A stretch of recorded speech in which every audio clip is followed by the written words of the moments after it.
Tiap-tiap kali sebelum mula kuliah, saya didesak, saya mendapat desakan, bukan orang, dalam hati, untuk baca surah Kahfi.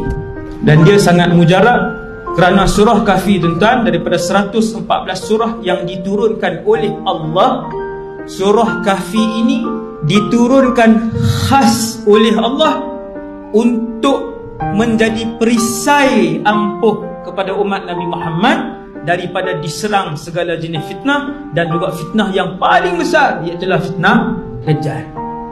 Tapi kena amal dua-dua tempat, dia baru kuat. Dia kalau tuan-tuan amal 10 ayat pertama je, dia jadi macam tak cukup. Benteng tu jadi macam separuh benteng, tapi dia separuh je. Tuan-tuan gabung dengan 10 tak akhir, dia jadi lengkap ke belakang, insya-Allah. Ayat 1 hingga ayat 10, ayat 101 hingga ayat 110.